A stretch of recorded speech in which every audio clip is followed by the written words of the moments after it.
The chewing on straws. That's fine. That's exciting. So, all right. Hello, everybody. This is John, and today we have Michael Radon as always, and our guest from the UK, Manish. Hello, thanks for having me on. Yeah, It's an absolutely. It's honor. very exciting. You're our first international guest, Yeah. Yeah, all the way from London.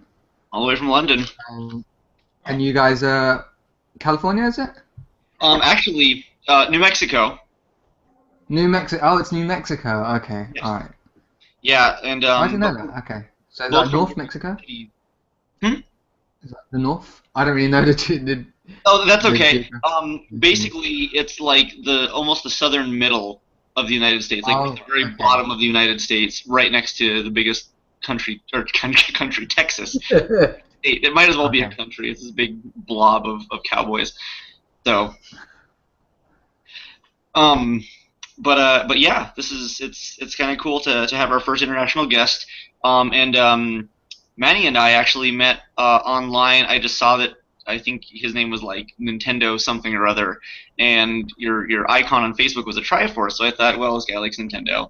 He'll probably be my friend. And so we clicked add friend, and we just started talking, and we've actually had a pretty interesting exchange in the past couple months, sending each other Oh stuff yeah. back and forth from the UK, from the US. Like pen pals almost, like Right, yeah, modern pen pals. It's pretty cool. exactly, and that's kind of cool because I've never really had a pen pal before, but Yeah, now you do.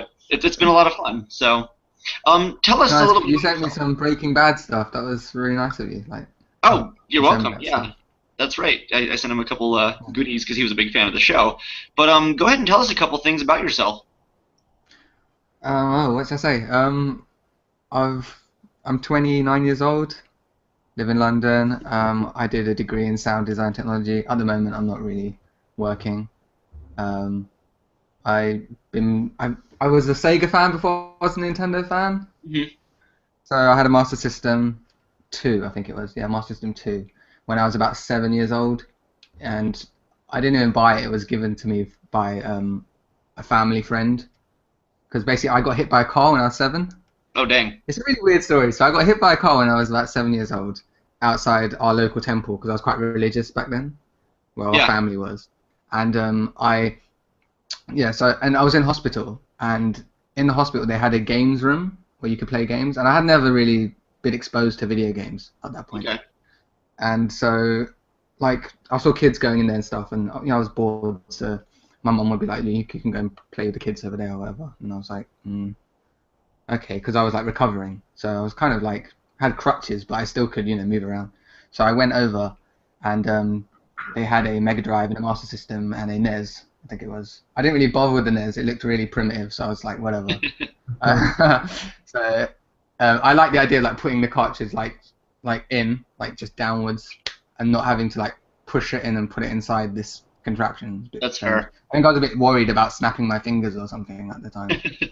But yeah, I remember playing Alex the Kid and stuff on the Master System, and I just was in there all the time, and I think that's when my love of video games started. And what my like our family friend, he saw me playing, and he was like, "Wow, like, you really like this stuff." And then when I came out of hospital about 4 weeks later, he gave me his Master System too, because he was moving on to Mega Drive. Mega Drive was already out by then. Mega Drive is Genesis Yeah. for you guys, right? I keep Yes. forgetting that.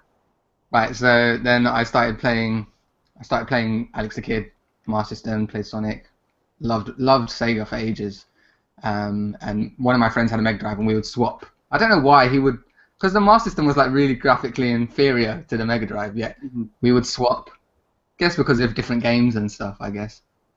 And Sonic was even different back then on different platforms. It wasn't like these days you get ports, but back then it was like completely different game with different effects, different level design as well. Um, so yeah, then after a while, I moved on to. I think my mum and dad got me a SNES Christmas with Mario All Stars, and I think that's all I played for like quite a long time. Just That's a Mario, good one like to all those start with. Mario games. Yeah, yeah, yeah. Well, it migrated from Alex the Kid. Alex the Kid was punching blocks and getting money, and so was Mario. Sure. So it was an easy transition as well. I always thought Alex the Kid was the one that was pit against Mario, not Sonic, like everyone says. Oh, interesting. That's kind of an interesting standard. I wonder But if they that. didn't push Alex. They didn't push Alex the Kid enough. No, I they felt. really didn't. But, and then they messed it up. Yeah. Yeah, so then I went from SNES and then eventually N64, which is probably when I think like nostalgically, it's my favorite console because it didn't have many games, but those games were like all AAA quality. You know, Amazing. Michael and I have had this discussion quite a few times that, like, sort of almost no matter what era you started in, if you started sort of after a certain point, N64 was a huge, like, it was a staple. It was a very large, vital part of your childhood. No matter what, you remember that system with extremely fond memories, almost no matter your age. Like, it was really It's that important. strange. Yeah. It's because it brought in the multiplayer, 4-player split screen stuff, and then it was obviously the 3D graphics. Mm-hmm. You know, and the analog stick. There was so much revolution, wasn't it? There's so much new things. Mhm. The N64 controller itself looks like a very strange thing. Like a raven claw or something. It's so strange. It looks weird today, even. You know, Yeah. it still doesn't look normal. People don't know how to hold it. It's like, how do I hold it? Like, Yeah, I still see a lot of people yeah. hold both of the sides and not like the middle and the side, and I find that to be yeah. Well, it's like you're holding parts of the controller, and the other part is just sitting there. It's like an extra when people have an extra thumb. Right, And that thumb exactly. And just people there. have to reach down to the middle with their thumb and go, "This is uncomfortable," and I say, "Well, try." You're holding it wrong. Makes a lot more sense. Yeah, I wonder if because we were quite young. I wonder if we actually realized that straight away. How to hold Yeah, it. it was very easy for me to manage. The moment I saw it, I just said, "Oh, there's a handle with the joystick right there. I guess my hand goes there." It felt very intuitive to me. You just want to play with the stick. You don't want to play with the D-pad anyway. Right, Yeah. exactly. Yeah, it's a great controller. And the Rumble Pack also. We got feedback for the first time in video games as well, I think. Also, Yeah, that is a big thing. With Star Fox, and I don't know if you guys got anything like that in the UK, but what Nintendo of America ended up doing was sending out these promotional videotapes. And they sent one out for Star Fox, and it was like this really badly acted, like 20-minute long skit of a guy, he's kind of like a fat dude wearing like a Sega shirt and a I skinny. think I've seen this online. Okay, yeah, probably. And he's wearing like a Sony shirt, and like they go and they kidnap this Mario, and the Nintendo hero has to come rescue them. Tell us your secrets. Tell us your secrets. Yeah, exactly. And that was like the showcase for like this Rumble Pack, and they're like, "Whoa, I felt it move," and everybody was so impressed. This big production. It was strange because I think the first. I'm not sure. I think I experienced it with Star Fox, but it didn't hit me how good it was till GoldenEye came out. That was a revolution. Everything about when that game also. Because I don't think in Star Fox it didn't rumble that much. It wasn't on high. Like the setting wasn't on a high. It didn't. I didn't feel like it rumbled. It only rumbled a lot when you crashed and burned. Yeah, right. Yeah, I remember that the most. And you're like, whoa! And you put it down. It was just like jiggling around. Like, oh my god, this is crazy. But with, I have to be quiet. People are sleeping here. Oh, right, exactly. Because A little bit quiet. I'm getting excited. Yeah, no, GoldenEye. When you just each gun was different. It felt different as well at the time as well. Like the feedback. And, Michael and I were talking about this, I think, a couple weeks ago as well too, about the importance of that game and how much it stands out and how much it stood out. And even to this day, when you look at like the Nintendo 64 and you think about that game, like it's kind of like it. I mean, it really nailed everything that a game design, progressive movement would ask for. You know, it's not just a first-person shooter, and the multiplayer isn't just a multiplayer game. Like they really, a million things about that game were remarkable. There's things in that game which people have not. Well, people some developers took on and incorporated into their games, but then slowly it just fell off the wayside. There's no side objective to do in games anymore. It's like, oh, you play Call of Duty, you play it on a harder mode, a difficult mode. You just have less health. They just get better at shooting at you. The accuracy gets better. There's you need to go here and infiltrate this and blow this thing up and then hack into this. Like there's no that's what GoldenEye was good for. You played it 3 times, but each time you played it was different. Each level, They added way the same significantly more each time. Yeah, I don't get why someone hasn't come back to that. Maybe when they finally bring Perfect Dark back to Xbox, they might go back to that. Yeah. Yeah. What do you think, Michael? GoldenEye is a good game. That's it. Yeah. Maybe I try have a it. confession. I never Yeah. owned it. Oh no. I never owned GoldenEye. Everyone had it. Like, I didn't really need to own it. If I wanted to play it, I would just borrow it off someone. And So, whenever I went to someone's house, they'd have it. And if someone came to my house, they'd bring it over. but So that it was was. that was I got made Perfect Dark, but I never won. by Rare. They were a British company, so that's like betraying your country. Yeah, betrayal. Yeah, I probably wasn't that clued up back then, like Yeah. who Rare were, etc. I don't think so. I don't think I really Heresy. understood who Rare were till I think Banjo-Kazooie came out after GoldenEye, didn't it? Yes. Yeah. Yeah, and then when Diddy Kong Racing came, that's when I was like, oh, this gold shiny round thing, like that is the logo for that company that makes that GoldenEye game. Right. And then Diddy Kong Racing is probably after. We'll forget Ocarina of Time because Ocarina of Time is Ocarina of Time. Right. But Diddy Kong Racing, apart from Ocarina of Time, is probably my favorite, most Okay. like the thing I remember from the 64 days because that game lasted me like stupid amount of time. I don't think I didn't even feel like I needed another game for so long. Yeah. No. Giving you like objectives to do, in races, earning balloons and stuff, Bosses. was great. Yeah, bosses in a racing game. Oh, adventure, like an actual like hub world for a racing game. They took what Mario 64 was and they thought, oh, Nintendo were probably going to do that with Mario Kart. Hmm. So they did it with Diddy Kong Racing, and Nintendo still hasn't done that with Mario Kart. It's still just Grand Prix. Yeah, like they're almost coming close to Mario Kart 8 by like you're almost hovering on like these surfaces when you're doing the anti-gravity, but now Diddy Kong did have hovercrafts, it did have airplanes, and you could just play the same level over and over with different vehicles, and that was great. That was. I mean, I think Sonic, was it Sonic All Stars Racing Transformed, Hmm. tried to do that kind of thing, but you're literally just one vehicle and it just changes whenever if you come to water, it changes to That's hovercraft. true. You're sort of at the whim of There's the a flying course. section, there's a flying section. But it was more fun to be playing someone who was like in a plane above you, going through a different kind of course while you were at the you were Yeah, that on was the that was ground in a really car, cool. and your friend was in a hovercraft on the side of you. If Hmm. you imagine that with today's graphics and sound, That would and be amazing. it'd be amazing. I don't remember if they did this in the UK, or I actually don't know at all. You might remember, but when they announced that game for North America, they announced it like a month before it came out. It was a really interesting sort of reveal, but Self-release.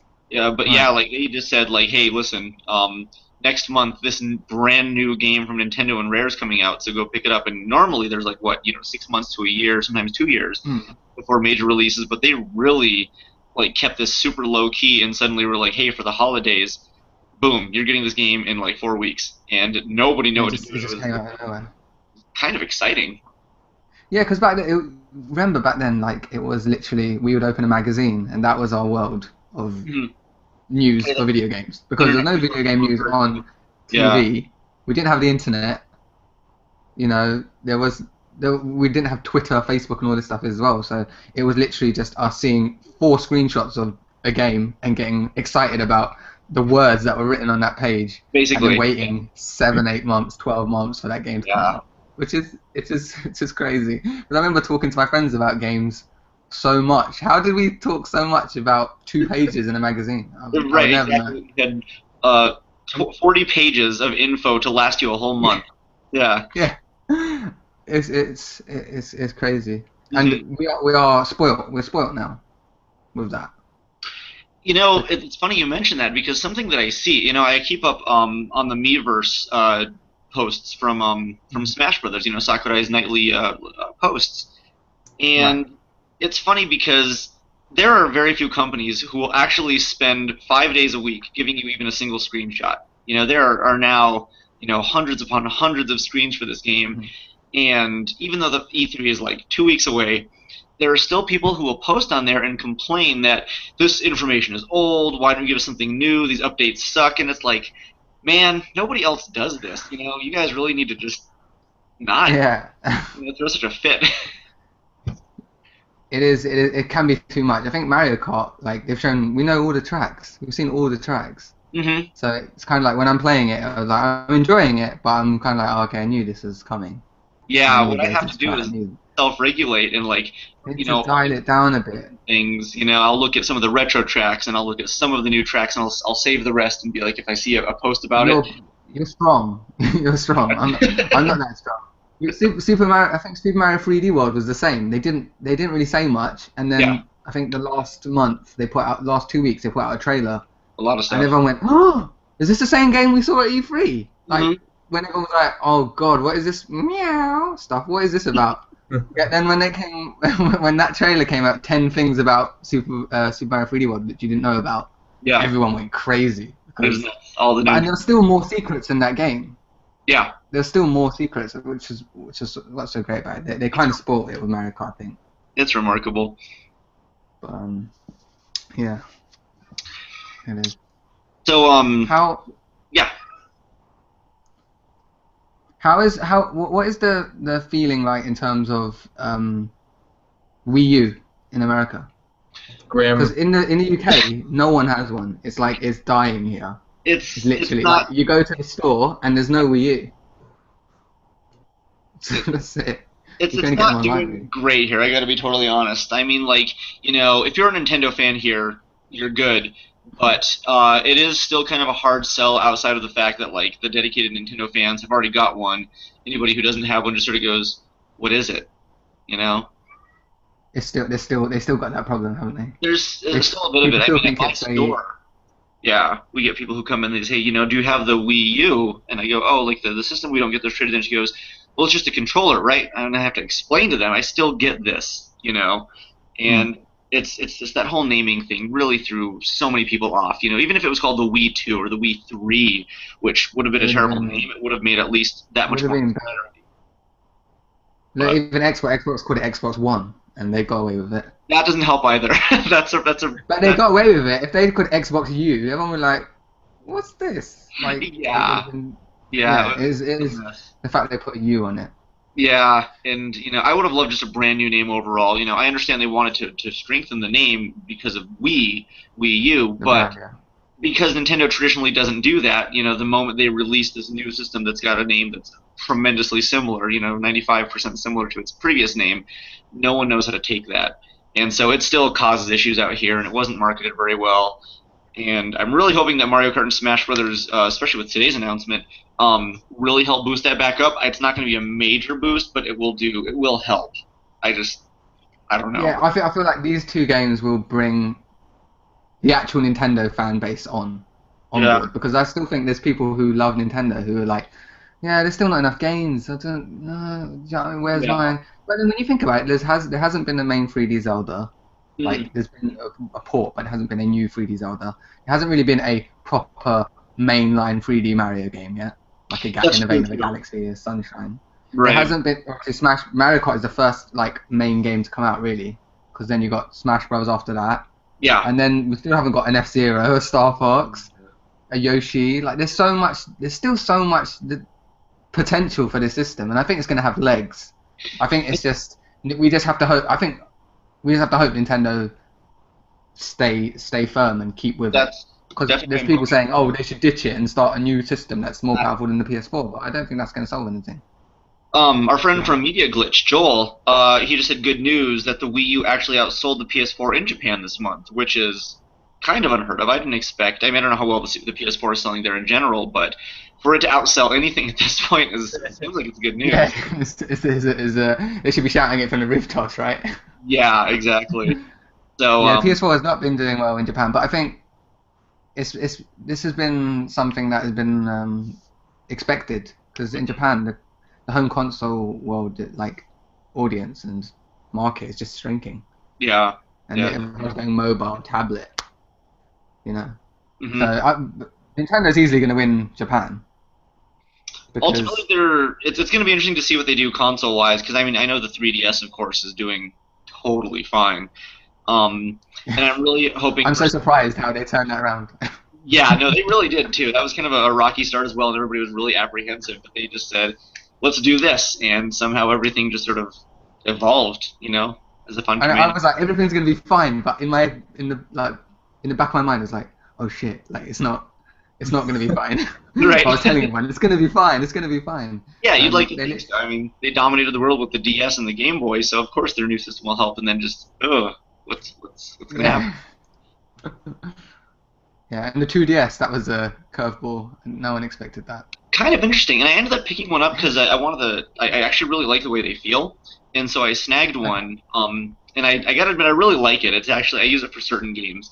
But it's I do know a good handful of people that just say I'm not interested in the 2D or the 3D, and it's really not that big. Let me just go ahead and snag one of those. So as far as I can see, they've been selling decently well, and the reception once people have actually held it isn't so bad. It looks goofy, but Yeah, it's comfortable. I held it when I went to there's an expo called Eurogamer here. Mhm. Don't know if you know the website Eurogamer.net. You might have heard Okay. it. But yeah, they do an expo trade show, and they have all the latest games and stuff. And yeah, I checked it out there, and it's really nice. In your hand, it just feels nice. Yeah, it does. Like imagine playing Mario Kart with it, like turning and stuff. Like for the motion stuff, it works really well. Yeah, And that's something that can't be underestimated, because my nephew was playing Mario Kart 8 with me here today, Mhm. and I just started him off playing it, and he was using an analog stick, and he was just having a bit of trouble, and I was like, it just clicked in my head, oh yeah, no, wait, you can use the motion controls, because he's so used to using motion controls on the iPad. As soon as I put the motion controls on, that was it. He was getting first place nearly every time. Like, Oh wow, okay. it's just it's strange that they're being brought up with that, Yeah, that's and their we're so standard. used to analog sticks. There's a massive there's a thing happening in the gaming universe right now where the youngsters are like playing Minecraft and stuff like that, and they don't care about all this what Sony and Microsoft are actually really doing. It's strange. They just grab onto something that no one really expects, Sure. and they make it their own. Like I was playing Minecraft with my friends like 4 years ago Oh on yeah. PC, and we had a server for like 2 months. We had a server, paid £2 each, every week, and we were living our own lives inside. It was amazing, Mhm. and it's crazy to think that 4 years down the line, it's like this massive, huge success. I played it in beta, Yeah, no, it's I never really expected it to be remarkable. this big. I didn't see it coming. Didn't see my nephew playing it on holiday on Mhm. his iPad. Never saw that. Never saw that coming. Yeah, It and was a I great think a game lot for of children. kids come in the store looking for it. My friend's daughter could just sit there and talk about it, and she can talk about like the biome of like this particular desert area and how like these things can be found there, and you better it's easier to find water in like the desert biome because like this and that, and that's just like holy smokes, this It's game is it's, teaching you like it's a lot probably of changed so much. weird stuff, and it's Have you played it much? yeah, I played the computer one an okay amount, and then when it came out for the 360, I picked it up so I could play split screen co-op with the girl I was dating at the time, All right. and we just played stupid amounts of this game. It's addictive. It is. It's very addictive. It can get hold of you. You played it, Michael? Minecraft? I played it for like 5 minutes. It's not my kind of game. I dug a 1x2 hole, like just went straight and made a right turn, and I got bored. Did you? Wait. What you needed to do is you needed to just play it and just survive the first night.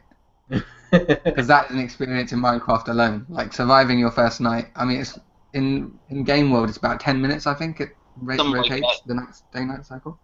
Yeah. I think, So yeah, literally, you just have to prepare yourself, and if you've seen Nightfall in Minecraft, is the scariest shit ever. it kind of is, and the It's so appeal to it. scary.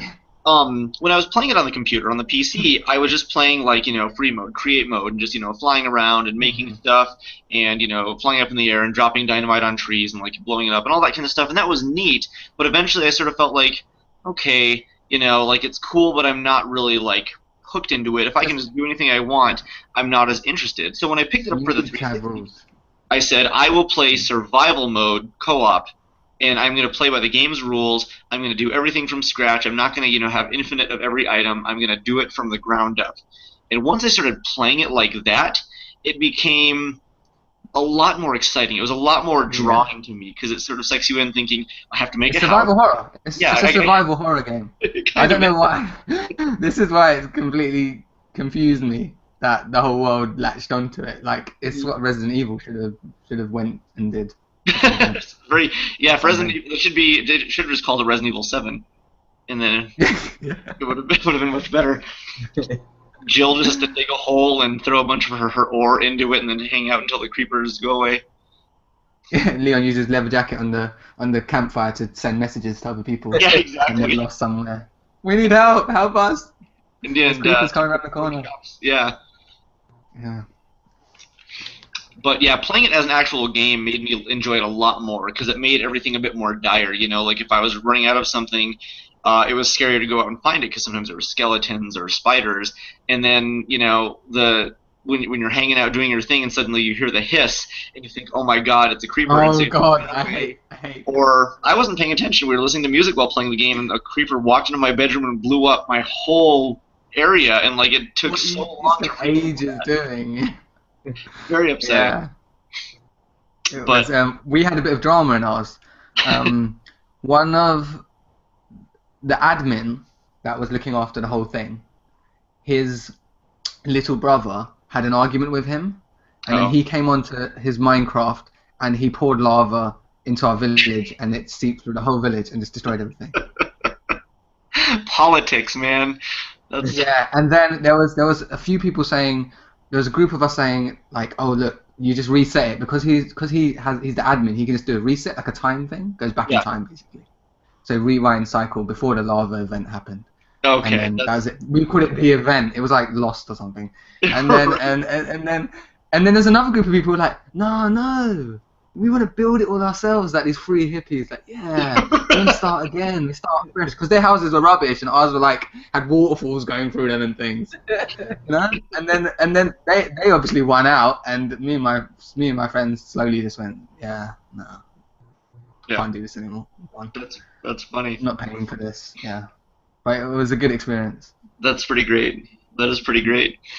So, yeah, Minecraft is interesting. It has a big appeal, and I'm always really happy to see that people do enjoy it for being a game where it's clearly not about graphics.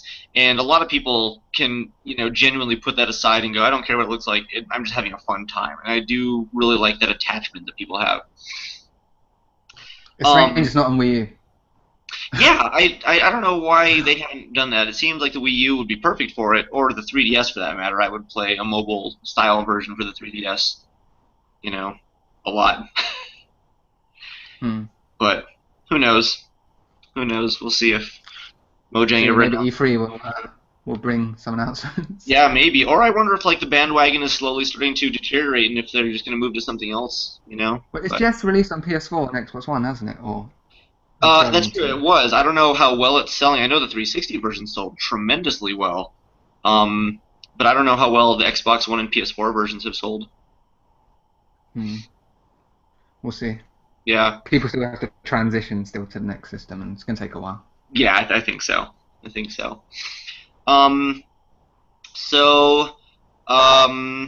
see. What has everybody been playing recently? Radon, we haven't spoken to you much. That's I didn't want to. Yeah, I guess I had a good conversation going. I didn't really have anything to add to it. I didn't want to interrupt. Okay. I've been playing Uno for the Game Boy Color. They had Uno for Game Boy Color? Yeah. What? No way.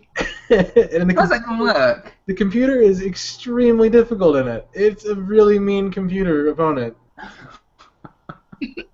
That's weird. It took me like 4 hours to win. I don't know how that would work. You're playing just single-player Uno against a computer. Yeah, against 3 computers, typically. Oh, 3 computers. Okay.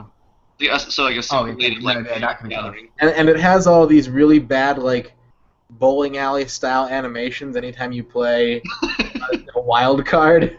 Oh, like it cuts to a cutscene. Those cards at you. It's really not great. Oh, that's funny. I don't know if I remember that did come out for the Game Boy Color, but that's really funny to hear. Yeah. I've been playing that. That got... Uno got everywhere, didn't it? It's like... Yeah. Pretty popular, yeah. I missed the Uno on the Xbox 360. That one actually was... That's the first time I heard of it. That was the first time I heard of what Uno was.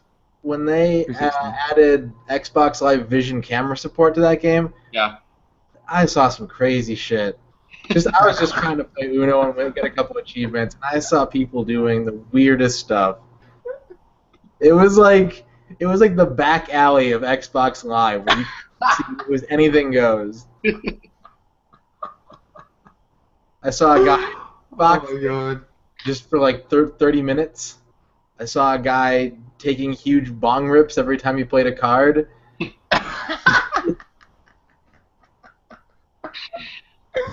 Maybe he didn't even like playing Uno, and that was the only way he could enjoy it. Yeah, he just needed to relax and drop 4 and smoke a bowl.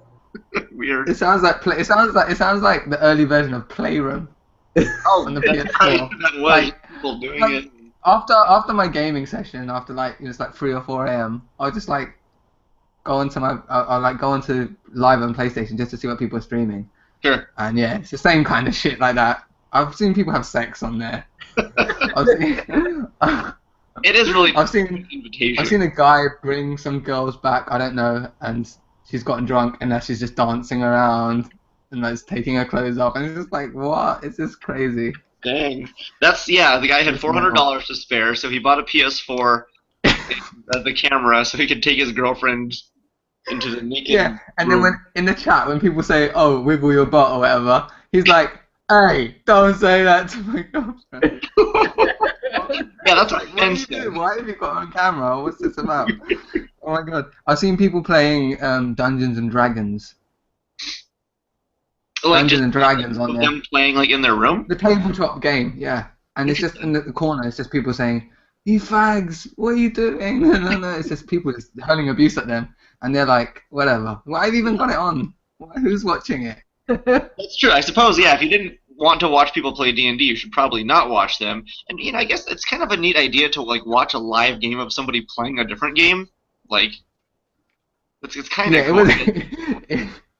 And the weird thing is, you have that Playroom music in the background. Like, it sounds like Nintendo music, and you have this little robot that just runs. Like the robot is always on the screen, going, waving, or just doing thrusts, or just shaking his head, and it's weird. And when you've got a woman just dancing around with some sultry music in the back, like her own music, and then you've got this robot going, like looking up at her, you're like, this is just weird. No one's jacking off to this. What's going on? Do you think What is this? Do you think it makes the robot, like, does it put impure thoughts in his brain? Maybe. Like, you're teaching this thing. It's your little. Real quick, off to the side, we have a couple things that have been said. Adrian is one of my buddies who lives here in Albuquerque, or well, he lives right outside of Albuquerque, and he says he sold 4 Wii U's just this week for people preparing for Mario Kart. So already, like, sales are going to start, picking up. But my friend Joel also mentions that right now he's playing Super Mario 3D Land, and he just finished it. Says he loves the Mario games, but he feels that they have just gotten too easy, and they toned it down difficulty-wise for certain.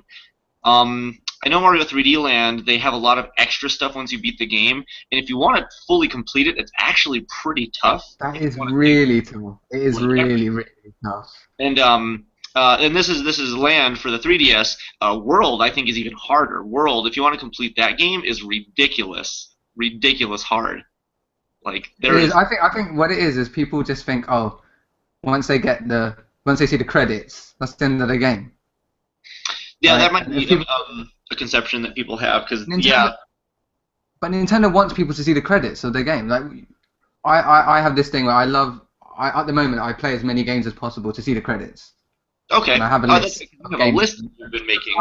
It's better to get through games and play 20 minutes of it and then just chuck it away and not give a game a chance, because sometimes you find a game that you just played for half an hour, didn't really enjoy, but come back to it and get into it and like it. And I feel like once you get to the credits, you can have a better idea of what the whole game was trying to do. Mm-hmm. In the whole grand scheme of things. That's fair. Yeah, so Mario, you get to the credits and that's it. But then obviously there's trying to get every star, every stamp or whatever. Yeah. Mm-hmm. And then there's getting the gold flag as well. Golden flag hitting the top of the flag at the end of the level. Mario 3D World. I think there's addictive things that keep you replayability. The replayability on those games is way bigger than some games on Xbox and PlayStation. Now, I agree with Joel, but I also think that he's wrong, which is kind of a weird stance to take. But sure. That's okay. Mario games, I think have always been really easy in the sense that how often do you really see a game over screen in a Mario game? Hmm. They just chuck extra lives at you. They don't want you to lose. It's not about winning and losing. Hmm.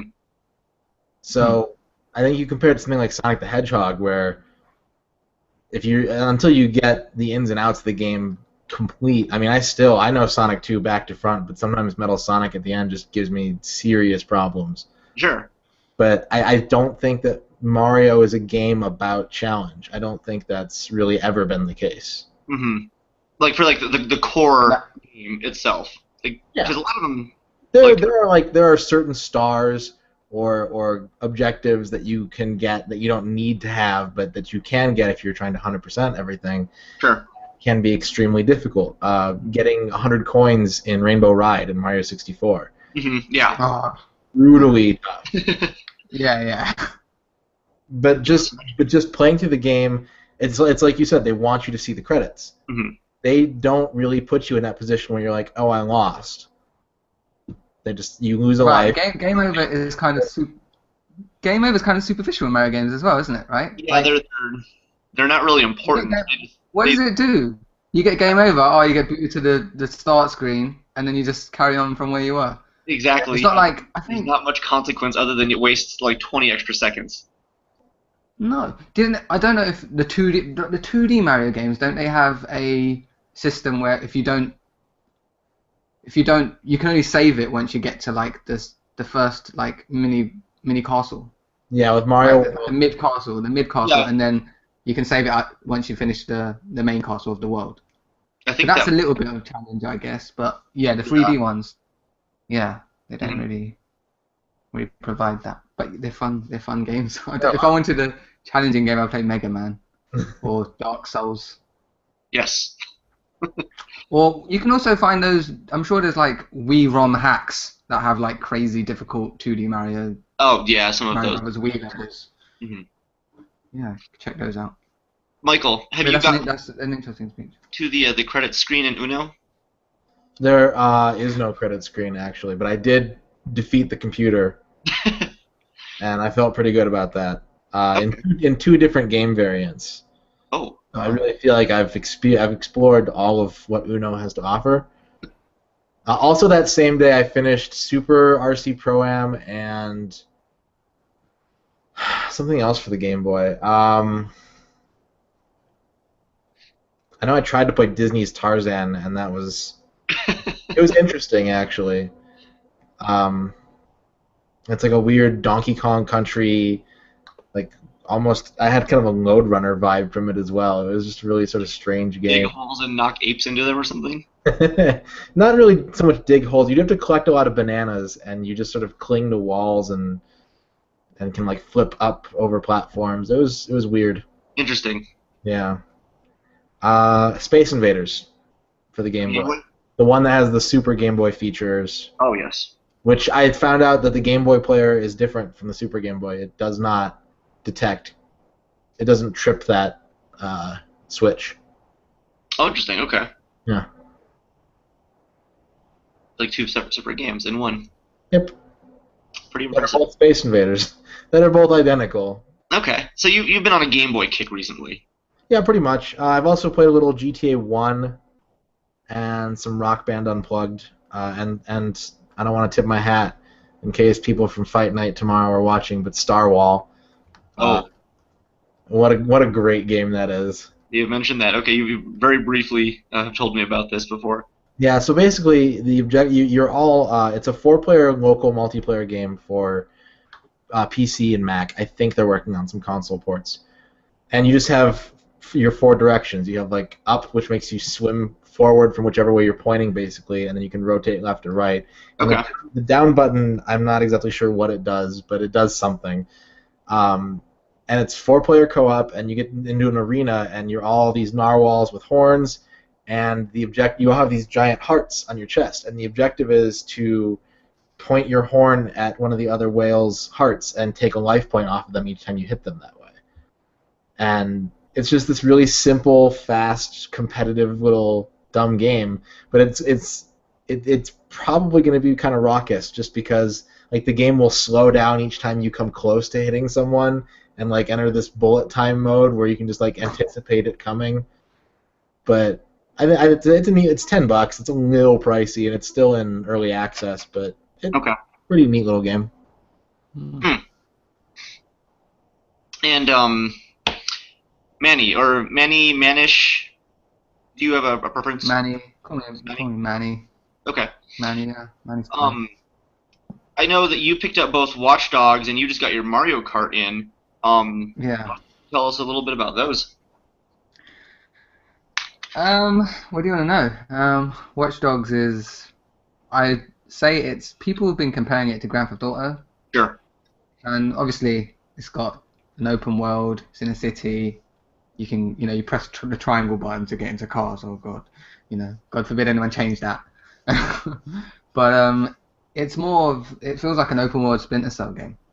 Okay. Like the new Splinter Cells, because it has that cover system where once you're in cover, you manipulate the camera and look around, and a kind of a UI overlay comes up on the screen, and it shows you where you're going to run to cover next. Like in Splinter Cell. Have you played the latest Splinter Cell? I've only played like the first couple that were on the original Xbox, so I didn't really play anything past Chaos Theory, I think. Oh, because it's changed a lot now. Okay. It's changed a hell. Well, Splinter Cell's another story, but yeah, it's changed a lot. It's turned into like a cover-based, like just running from cover to cover and then taking out a guard. Almost like Gears of War. War. Gadgets. Yeah, in a sense, yeah. Okay. But it doesn't have. It's obviously not pop and lock. It's not like shoot like Gears of War. Okay. You don't want to be shooting people really much in Splinter Cell. You need your gadgets and. Oh yeah. Kind of I remember being able to around see the environment quietly.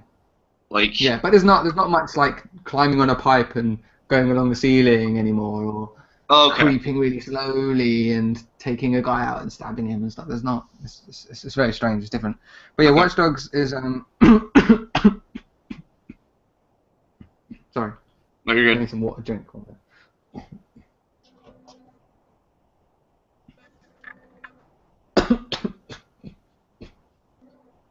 Oh, sorry about that. Yeah, Watch Dogs is a pretty cool game. From the I don't get this whole hate about it looking different from the E3 demos. Like people saying, "Oh, it looks terrible compared to what they showed in 2012, I think it was." Mm-hmm. But it looks. I think it looks pretty good. In some ways, it looks better than that demo. There's some things that look a lot more detailed. Obviously, the after effects, the post effects are not the same, but visuals aside, the game has a huh? I was gonna say, from what I've seen so far, I mean, visually it looked totally fine. I know E3 demos can sometimes be optimized, to show people, but I don't think this looks bad by any means. Everything that I've seen some screenshots that looked absolutely fantastic. So. Everything that occurs in that demo is in the game. So how can you complain? That's just it's not like they took out any features that they didn't put in the game. Obviously, there's no anthroscopic lighting and filtering going on, but I'm still running through the rain and pressing a button on my phone so that the traffic lights all go green, so everyone crashes into each other, and I take out my target. Complain. The same thing. But the whole the game, I don't know what to say about the game. It's just so much, but it has a very cool feel to it. Okay. Everything feels like, you don't feel like running around the city. You feel like walking around.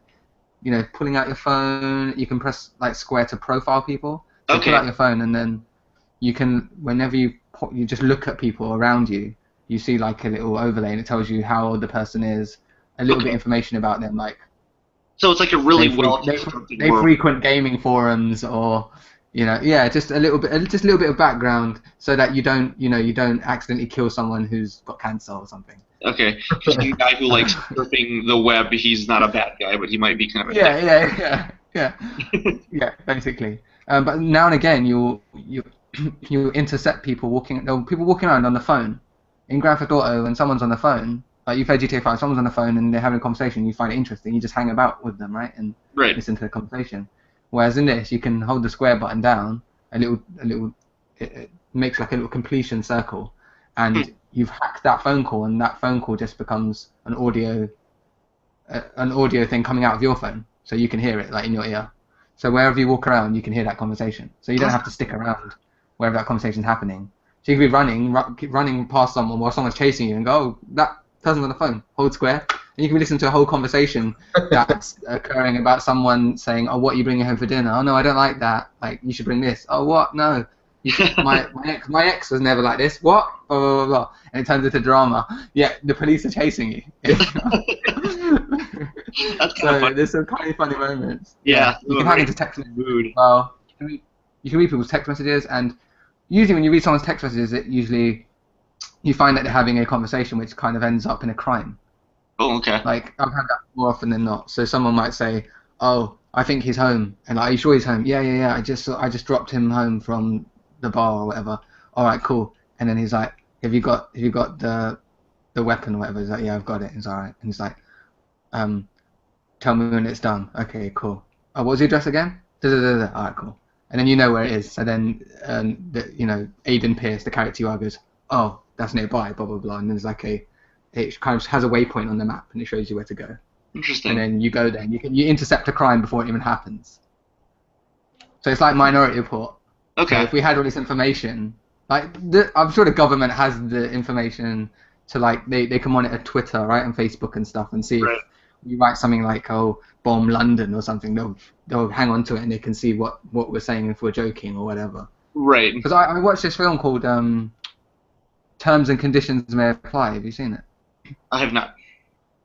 This guy from the UK, well, it's a film just about the world we live in and how we are just posting all our stuff online. You know, we have the freedom to do that, Yeah. but there's also a security risk. You know, we're telling people where we live. You know, some people are stupid and they're using their birth dates for their passwords and all sorts of stuff. Right. Right. So, yeah, and that's usually the case. But yeah, there's an example. This guy I'll give you two examples. Only one's in London, but this guy from London, he said he was going to New York, and he says, "Oh, can't wait to go to New York. Gonna destroy it." Like, not like, oh, he's going to destroy it. Like, he's going to, Yeah. party hard and have a good time. Right. And so he tweeted that, got on the plane.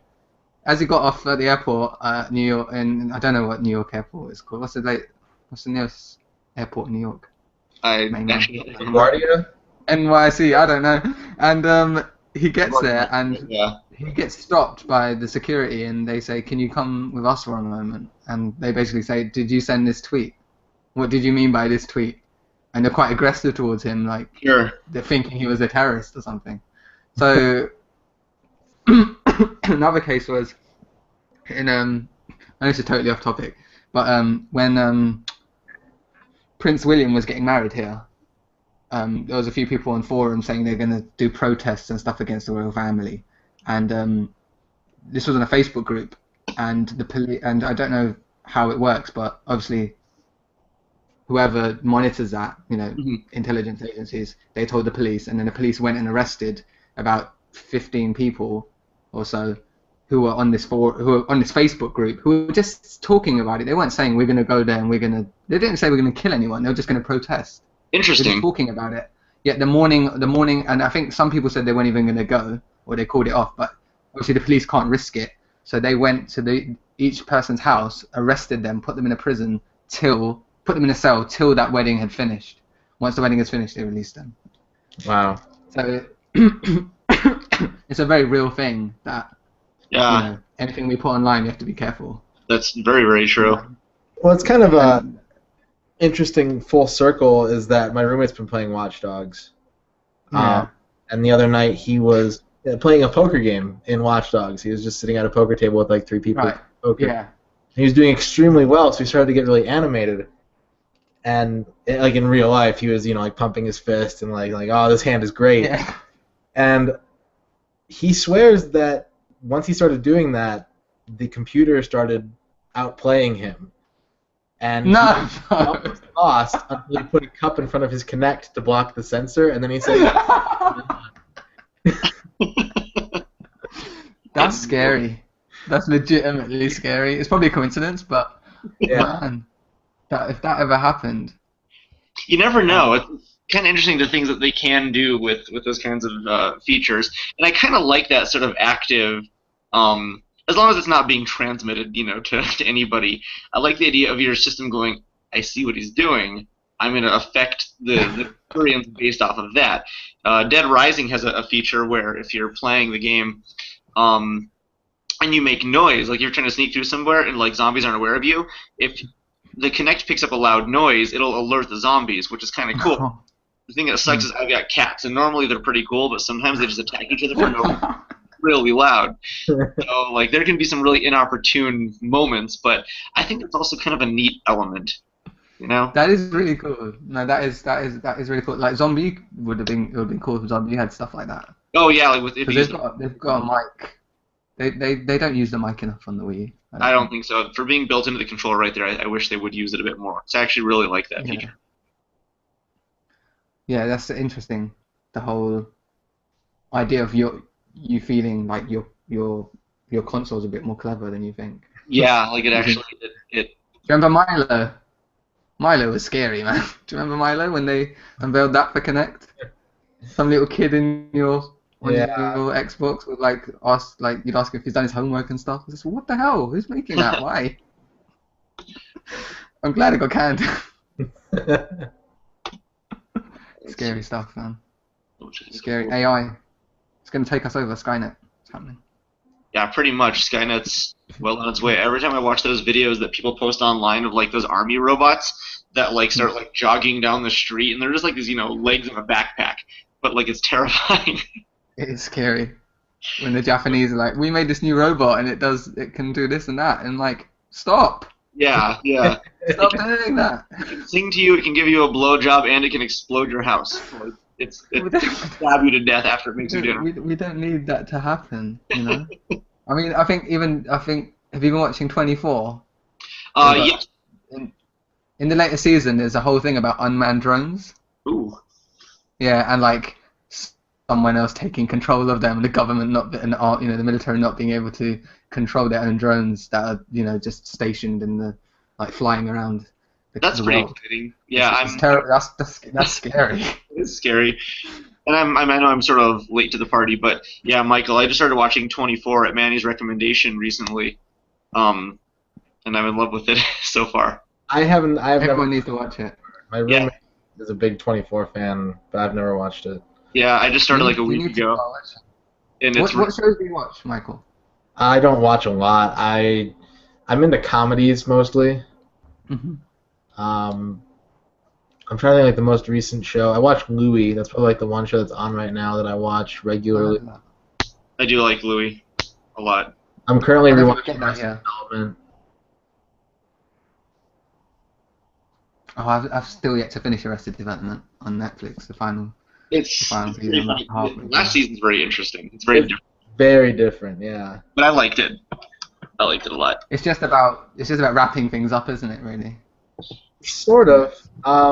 And it's really weird because I watched the last season, and I was kind of out of it when I watched it, so it was really weird to me. And I didn't really like it. Like, it felt sort of sinister almost. Like, the first 3 seasons are sort of like, oh, that's silly. Like, how could that happen? But something about the 4th season felt like genuinely like these people were going to hurt each other. And so I'm kind of looking forward to watching it again to see what my perspective is the second time through. But it's changed the way that I see the first 3 seasons also. Yeah, it does actually. That's pretty cool. That is very interesting.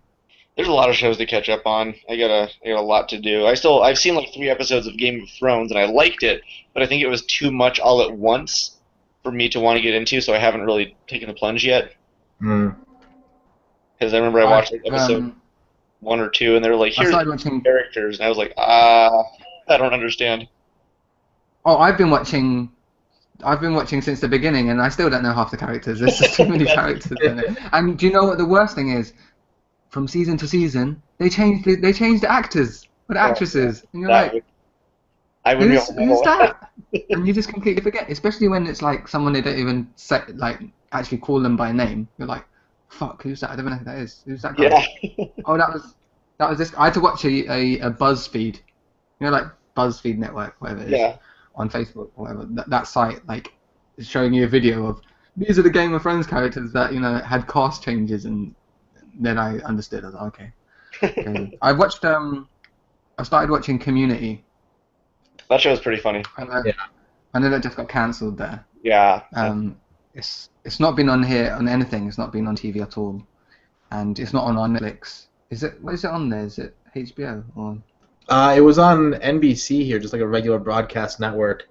But there is talk that Hulu is going to be picking it up to do the sixth season. I hope so. Oh, I heard there isn't going to be a season. They cancelled it, right? They canceled it, but Hulu right now is trying to get the rights, basically to what Netflix. Oh, okay. Like a Netflix thing, like an exclusive. Yeah. Oh, okay. And that's cool that companies like TV companies can actually do stuff like that and really still help say, hey, we have enough of a fan base dedicated enough to say, let's continue letting this happen. Even if they Kickstarter or something, and they say, okay, well, here's the budget.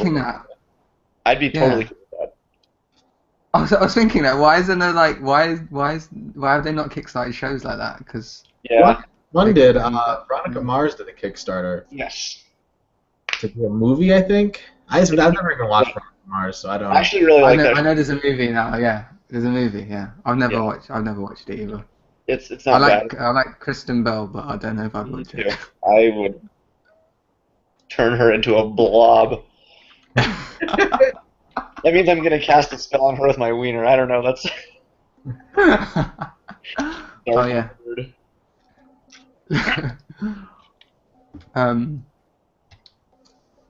Yeah. This is fun.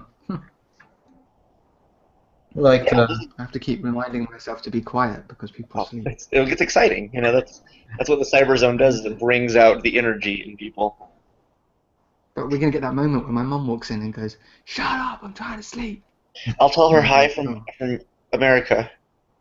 And that'll smooth things over. Yeah, she'll be okay with it. Tell her that I'm a U.S. ambassador. Okay. And that we're negotiating a peace treaty. Because tensions are high. Yeah, exactly. Like everybody's Both sides of the Atlantic. So Joel's suggesting Prison Break and Sherlock, and I do want to watch all those at some point as well. Sherlock is fantastic. That's what I hear. Yeah, I watched I think I've got one episode left of Sherlock, and there's only 3 episodes in each season. There's only been 2 seasons. Yeah, but I watched it in 2 days. Okay. And an hour and a half each. That's right. I remember seeing that they were really long. That's crazy. And I sat there and I literally watched 3 episodes in a row, I think. It was really good, Sherlock. I like when a show can do that. So. We didn't talk about Mario Kart. We don't really talk about Watch Dogs. Watch Dogs is Watch Dogs. I think everyone... Okay, yeah, it's sort of you're a dude, you walk around the city, you check out people's cell phones and steal their nudity. Yeah, so far I've played about 5 hours. Okay. And it hasn't... I can tell it's going to be repetitive eventually. Sure. But it is that whole Assassin's Creed feeling of there's a map and there's loads of stuff on it and you have to do that stuff just to clear it out. It almost feels like the map. It would be too much for me. I like it, but I sometimes feel like I'd be intimidated by the fact that there's hey, here's 80 kids on their cell phones, go check them all out. And I don't know if I want to do that. See, Watch Dogs I can handle because it's only a few little islands together, on a city. Okay. Assassin's Creed 4 is stupid. It's Assassin's Creed 4. That was a lot of stuff to do. There's no way I would complete. My friends are, I'm going to get everything. I'm like, no, you're not. You're an idiot. No, I certainly am not. No point. It's just stupidly big. Yeah. I think it's the biggest game I've ever come across. It's easily one of the most intimidating. Yeah, they're like, here's an island where you can catch everybody. Skyrim. Yeah. Skyrim, I shat myself. Oh man. There's an intro sequence. You come out of a cave, and the guy's like, "See you later. I'm going. I helped you out there with that bear, but I'm gone now." And then this music starts, this epic sweeping music, and you come over, and there's a massive mountain in front of you. And you guys hold on 1 second. Continue to talk. I actually have to take a phone call real quick from an employee. Excuse me. Okay. Oh, that's fine. Hello? Yeah. No. Have you played Skyrim, Michael? A little bit. Little bit. I tend not to it's like the Minecraft thing. Really open-ended games that give you a little too much freedom. overwhelm me, Mm. and it's not a lot of fun for me. I Yeah, need it's just kind of structure. I find a lot of games now, like even something like Watch Dogs, just a bit convoluted. It's like too much stuff. Yeah. The skill tree thing on this thing has like about 40 different like there's like all these like lines like this of dots, right? And there's 40 lines like that. And then you pick one and it opens up and there's like another 15. And you're like, Man. what? Like, yeah, I don't know. It's like, please check the rewards section to see what you can unlock. And I'm like, there's like a million things I can unlock. How can I decide what I want to unlock? Because I don't know what's the best thing to unlock right now. Do you know what I mean? Because it's too much. Yeah, it can be overwhelming. What games do you enjoy then? What are your favorite games? I play a lot of fighting games. I play a lot of rhythm games. Those are my two probably favorite genres. I love JRPGs. I love kind of like finesse platformers like N Plus or Super Meat Boy. Oh, Meat Boy is brilliant. Yeah, that's a fantastic. Did you play Elite Beat Agents? Yes, a lot. That's the best game on the DS for me. Forget the Nintendo games as well. Like that is the best game. And it's hard. It's the only game I It's spent. surprisingly difficult. Oh, I don't think I've completed the super hard mode yet. I'm on that mode. I think I'm on the last level. Mm, It's the only game I really own on the DS now. Like the normal DS games. yeah. I sold the rest of my games. That's the only one I kept. Cause actually, I didn't even keep it. I went and bought it again because I sold it, and then I just went. It was cheap on Amazon, so I thought, oh my god, I'm gonna buy this because it's just a classic, and it Yeah. can't be done on any other platform. They could Yeah. make a really great Wii U one if you think about it. Oh, definitely. I've thought about that a lot when they announced this thing. I was, oh my god, they're gonna bring it. Which game? If they bring, they're bringing DS game. They brought DS games to. Well, they're bringing DS games to the Wii U, aren't they? Eventually. I would So hope so. I don't know if I that's bet you Elite Beat Agents will probably be one of them. Oh, Elite Beat. So, Elite Beat's a great game. Great It's a soundtrack as well. yeah. It's absolutely great. It is my favorite game. I was saying to Michael, it's my favorite game on the DS. It's really good. That whole series. I don't know if you played the Japanese Oendan games. Uendan, yeah, I played Uendan 2. Okay, Yeah. good. Because even if you can't like what's happening, they're just fun. They're just fun. Yeah. Yeah. They're probably better than Elite Beat, but I think Elite Beat it's just the music, isn't it? It's because we know the music. It's Yeah, probably, that's true. That's I'm not true. doing But the I do big like part. their interpretation of the characters. How like the I think it's like the main guy. If like you're playing on like the hardest difficulty, he just looks like this ultra cowboy with this gigantic hat and this huge mustache. Yeah. You know, It's so camp. yeah, It's exactly. ridiculously camp. Yeah. Very They had extreme. like a limit. It was like a limited distribution of that game, wasn't it? Yeah, It they was did here. a whole lot of copies of that. There wasn't many. And that company's gone. They went and made that Sing game, I think, on Xbox. Hmm. I think it's called Sing. No, Lips. Lips was it Remember Lips? Lips?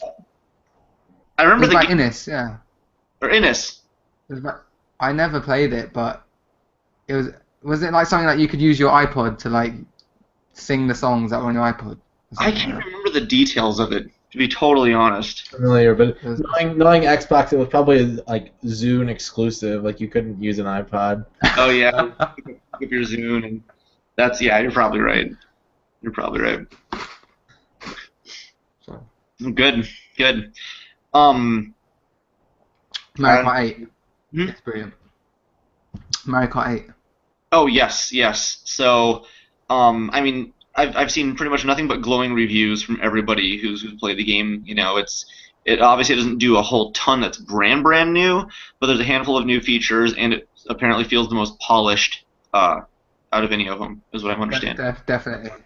Definitely feels the most polished. The handling seems the most. I don't know because I don't know if I really fluctuate between different vehicles and characters all the time, but Mhm. in this one I find that I find a favorite and I'm like, oh, this is awesome, and then I think let me just try someone else, and then that one's my favorite, and Okay, then let me just try something, and then that was it. And at the moment I don't really have a main. I'm not actually sure. Is it Baby Peach? Probably Baby Peach. okay, Because I'm more about the the racing line and actually drifting around the corners sure, and hopping around instead of just the straight out speed okay, or using items. It's weird because there's other characters and I've used people like Rosalina who have like a high speed stat. Yeah. I've used her and I've had trouble coming first, whereas when I used Baby Peach, who's got a slower speed stat, I'm first. Interesting. So I don't know. Maybe it's the way I just quickly zip around. The way you corners and personally stuff. play makes the biggest difference of all. With Yeah. I can't wait to That's- play you. Can't wait to play you guys online. I Yeah. played a bit on, and it seemed as smooth as the Wii one, because the Wii one was Okay. really smooth. Excellent.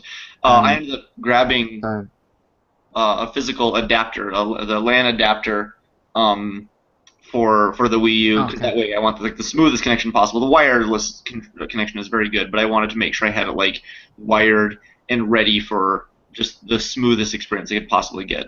So yeah. we'll see how that goes. That's fair enough. Very excited. I mean, my internet connection. I have a 120 megabyte internet connection, Mm-hmm.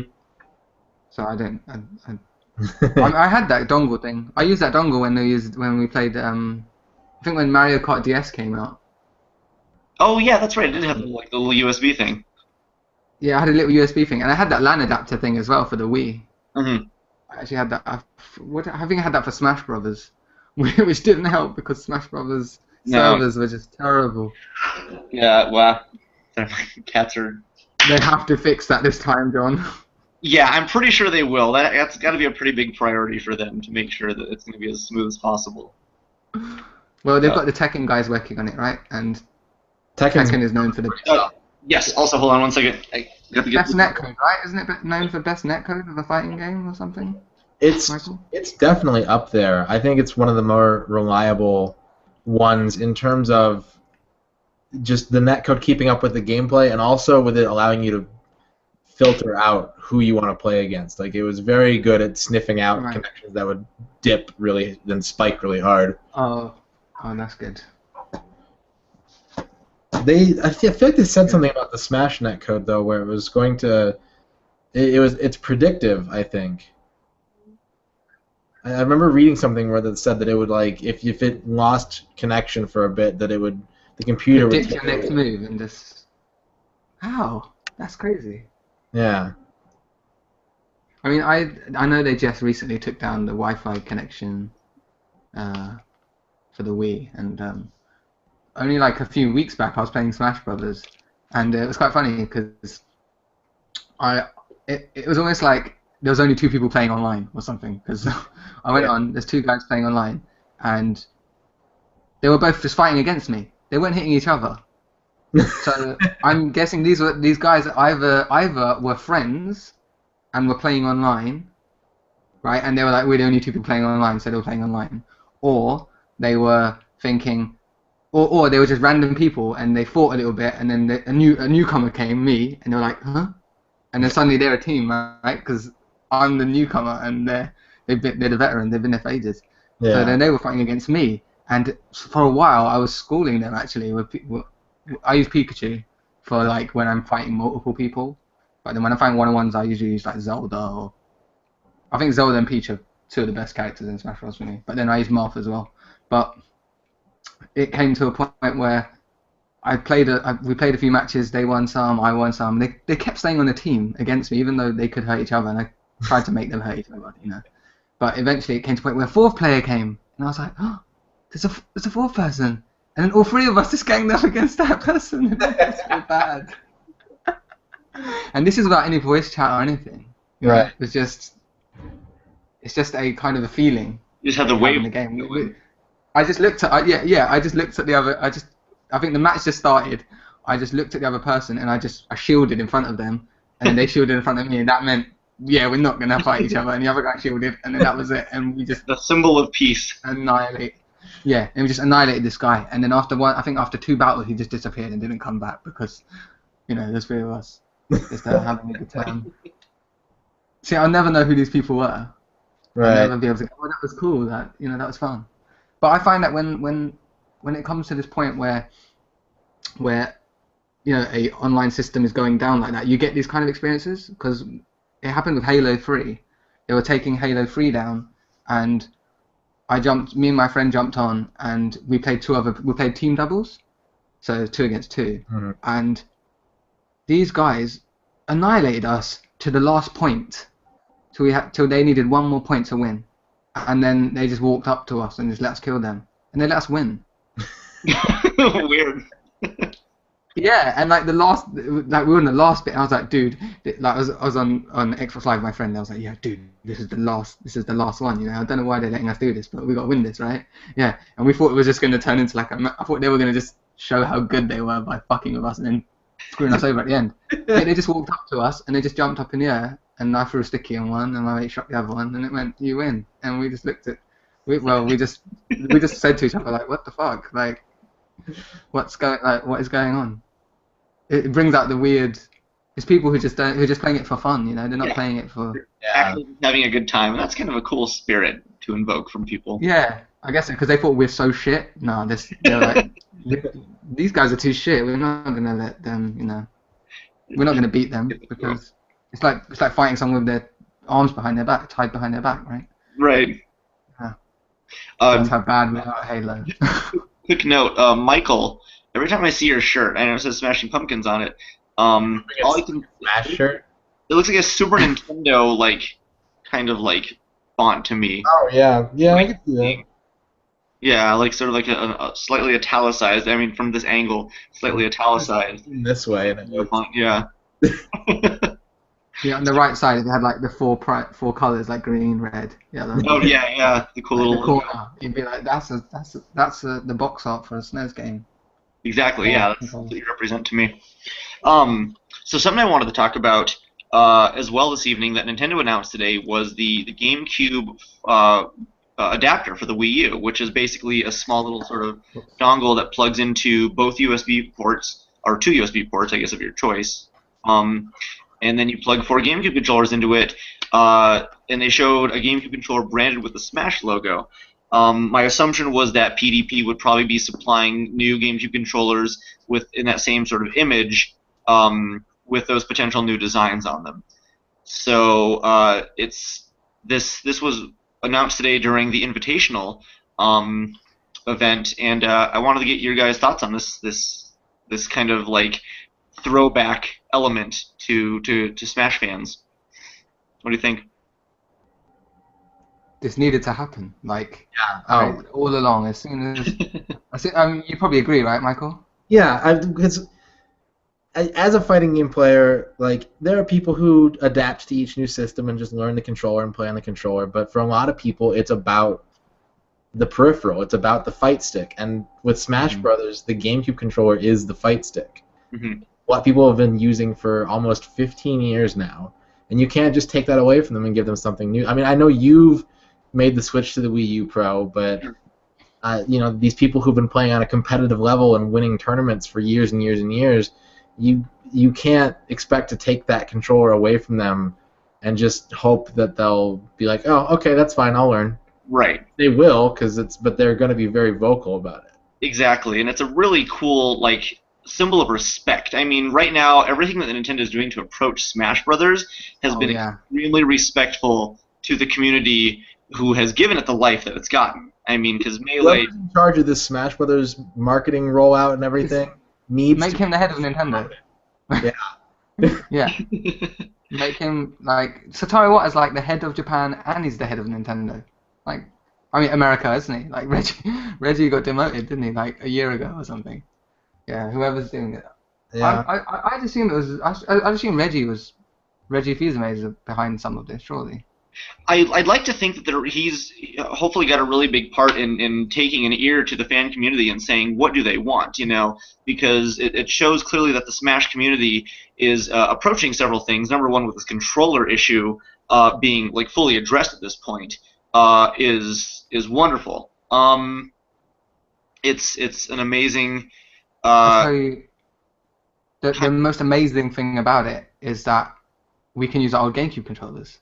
Mm-hmm. You can use GameCube controllers, so that GameCube controller you've been using for years with that worn out analog stick, with that X button that's just a bit crooked, with that the R button that doesn't click in quite all the way in. You can use that pad. That exactly. It's gonna feel like home. You don't have to get be amazing. Similar. Yeah. So that's really cool. And then on top of that, for Nintendo to send out a Smash Invitational and say we're going to get a bunch of professional players, to come out here and actually like do this is saying we're acknowledging the competitive scene. They've already acknowledged it in the Nintendo Direct with the Final Destination no items kind of thing. Like they're really saying, listen, Yeah. we understand that It's Smash competitive. Bros. Is at its core a party game. It's a fun game for 4 players. There's items, there's gimmicks, there's special things, but there is a group of people who want these conditions to be set. Let's make sure that we are meeting these conditions in the most optimal experience possible. And it is so great for them to like really like reach out and be like, no, this isn't just a small group of people who can enjoy this. Like everybody who wants to do this can do so at literally like their own option level, their own opportunity, whatever calls to them. You want the gamepad, you want the Wii remote, you want the Wii U Pro controller, do you want the GameCube controller? Everybody has a say in how they want to do it, and that's such a respectful thing to hear the company finally acknowledge, especially after with Brawl, where Sakurai, I think, even vocalized that he didn't want it to be competitive. He wanted it to be party. He wanted it to be silly. He wanted it to be a video game that just people play. But This is a really bizarre 1 year 180 for Nintendo on Smash. That's what I was about to say. Yeah. Because last year at EVO, they almost pulled the plug at the 0 hour, saying they couldn't stream it. And a former marketing exec for Nintendo came out and said that the reason behind that was that they don't really like the game. They don't like when people stream the game and post videos because some people, this might be their first taste of Nintendo culture, and they see Link slicing into Peach and Zelda like it's not an image that they really like to cultivate with their franchises. And now it's like the complete opposite. They're like, yeah, that's what we do. I think they recognize that that's really their only shot at selling Wii U's at this point. Yeah. I think that's what it is. It's more like a desperation move. And also came out, I think last week, it said the average Wii U library is 5 games. Yeah. Really what low. a great patch rate. That's amazing. And so, I mean, now I don't think the situation is going to be much better. And there's going to be more consoles in the mix. But I think now the average library is just going to be 7 games with Mario Kart and Smash Bros. That's good. Yeah, that's clear. That's clear. And then we'll add Zelda onto that when that comes out. If they come out with a Kirby game, then some people pick that up. It's just. Yeah. I mean, the fact that right now it's like you buy Mario Kart 8 and you get a download of a free game, like out of like a selection, which is, I think, it's a big selection in Europe than in America, but. Still, it's basically you're buying 2 games. Yeah. You're getting 2 games when you buy Mario Kart 8. And they're making good moves right now. They're making good moves on the Wii U, and I think that's what they need to do. I feel like hopefully they actually feel like there's belief in it being a success eventually, not a like crazy success. I just changed my word because I say it. Stop losing money on it. Yeah, they're definitely taking strides. Yeah. I agree. That is it. Make it a success. Have an install base, and who knows? Mario Kart 8 might end up selling 20 million. We don't know. It's for all we know. And what's cool too is whatever E3 is going to bring us, because Nintendo is really, they've had to reevaluate a lot. After the last investor meeting, they acknowledged that they're really going to have to change a lot of their business model to really figure out just what it is that they're going to need to do to keep people happy. The Smash Brothers thing is huge. Mario Kart's been selling itself very well already without advertisement, but they've already made for that. The reviews are better than Watch Dogs.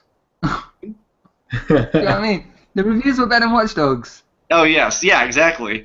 That's what we need to say. They've despite people saying, oh yeah, Nintendo's not the same as they were before, blah blah blah. Look at Donkey Kong, great reviews. Oh, yeah. Super Mario World, great reviews. Mario Kart 8, great reviews. You can't say that they're not putting good software out because the reviews are incredible, critically and by the fans. And I think it's going to be really interesting as well to see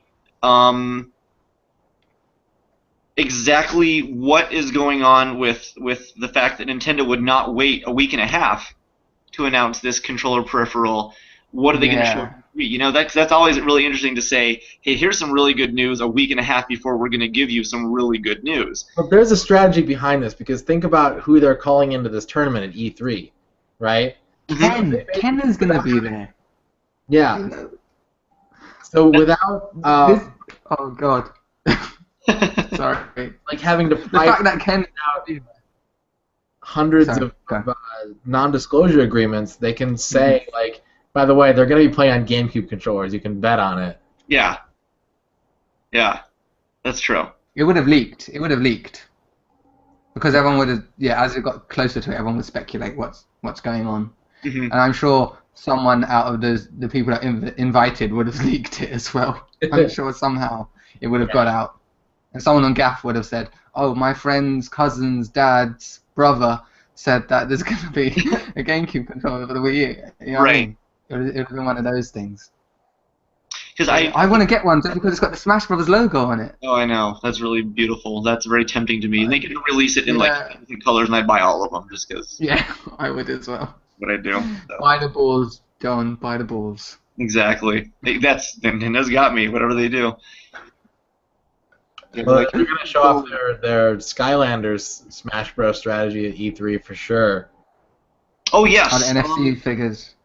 Because I don't think they confirmed that it was going to work with Smash. Somebody of Nintendo France said it would, and then somebody just said we have more information coming up soon. You know, he kind of shot it down, but he didn't exactly like straight up deny it. On top of that, like those kinds of things don't mean anything anyway because they could just be like, we're not ready to announce it. You know. Mhm. But whatever Nintendo does with NFC figures, I'll be there. Is the problem because like.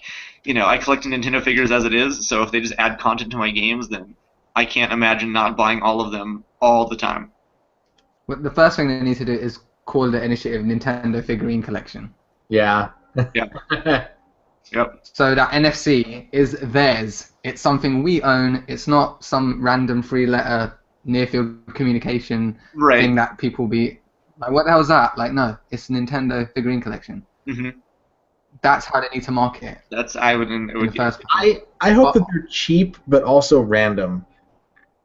So like a $5 just sort of like almost gotcha phone machine style. Opaque box, and you don't know what's in it, and you buy 20. Oh, you want like that? Oh no! So it'll be like this. Hang on. They did that with the Pokemon NFC toys for the Wii U, and I ended up buying You tons want of them something? You because want I was something? trading with You friends. want something like this? Oh You my get a God. box like this. That would be great. You get a box like this, and then you open it, and yeah. A random figure inside. Yeah, no, that's all they need to do. Oh my God, that's all I want. That's all I want. I don't want that. I want to be able to pick which ones I want. I don't want to open it and find out I got Tingle. I would love Tingle. Imagine unlocking Tingle in the next Zelda as a playable character. Oh, that's the dream, right? Exactly. So we have That Tingle game with the DS. That Tingle game with the DS just scared the crap out of me. Have you played it? yeah, actually, a friend of ours that also is in the UK ended up sending our store about 10 copies, and they sold out immediately. I grabbed one as well too, and it was really bizarre. When you go into a village and like everyone's just shuts their doors as soon as they see you, it's like in those westerns when you walk into into the town, Yeah. and into the saloon, and everyone just turns their head and they will shut up shop. They're like, shit, someone's coming, shut up the shop. Right. I just felt unwelcomed. I was like, oh my god, like this is not Nintendo. What is it? Yeah. Where is this? The opposite.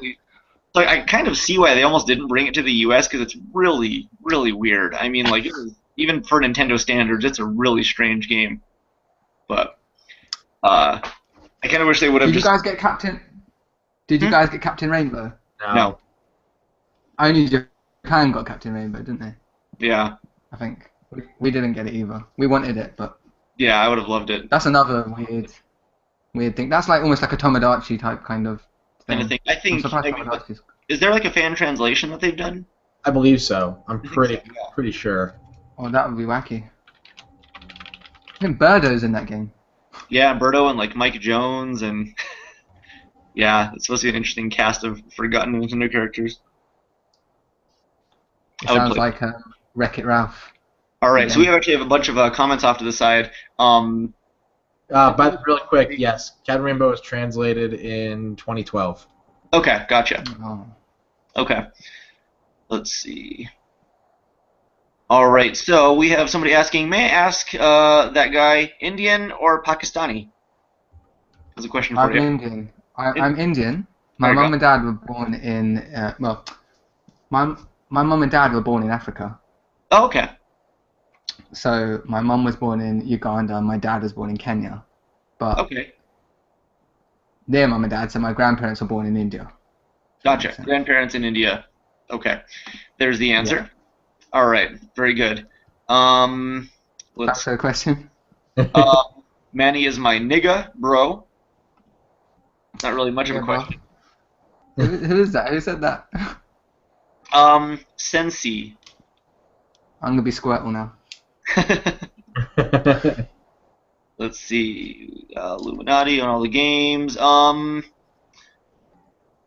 buddy Adrian is saying, I want to know Manny Link's favorite game of all time when done talking about Smash.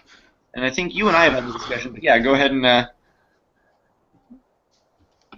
My, it used to be Zelda Ocarina of Time, like most people's favorite game of all time. But then when they released Super Mario Galaxy for the Wii, it just, I think that's like, no, well, not 100 times, but maybe like 20 times better than Ocarina of Time for me. It's just so much fun. Mhm. It's just the music was just incredible. I Music. think the level design was just, I just felt these people were geniuses. The Do you know what I creativity. mean? Like, the creativity is just off the scale. Mhm. And I think it was really smart the way they made that, considering the Wii was not powerful. And Yeah. that made me go, whoa, the Wii can do some pretty nice graphics if they really, you know, think, like, Certainly. put their mind to it. And it's the same thing's happening now. It's the same thing happened with the Wii. They're like, the Wii's not very powerful. Blah, blah, blah, blah, blah, blah. Nintendo makes games, and then those companies go, oh, okay, it is whatever, and they Yeah, don't care. absolutely. The third parties don't care. Pretty Same thing's cute. happening now, right? Yeah. What happened with the Wii U's launch? Half these games had frame rate problems, and they're like, oh no, we can't port Tomb Raider to the Wii because it's not powerful enough. Yeah. What? It's crappy programming. All you gotta Oh, do is not be lazy. You gotta optimize. it's silly. But yeah, Mario Galaxy will always be, for me, well, not always, well, so far, for me, is. But I don't think Mario Galaxy 3 would, like, supersede it, because Mario Galaxy 2 didn't. You know what I mean? It didn't beat Mario Galaxy 1 for me, but with That's Mario true. Galaxy 1, it was the whole world. It was having that hub world. It felt like an adventure. It wasn't just moving from level to level, which is what Mario games have become now. Right. Yeah, thanks for the question. Yeah. Extremely good What's your question. favorite game? What was your favorite game ever, Adrian? You can write that down. That's true. Yeah. Well, that's. I'm trying to think. He might have told me at some point. Man's level from Mega Man 2. Crash Man. Yeah. Our buddy Adrian. He likes the Mega Man games. Him and I talk about Mega Man all the time. Michael Radon likes Mega Man, but he hates from Mega Man 2 the Crash Man theme song more than any song in video game history. I don't know why. You know, He hates I it.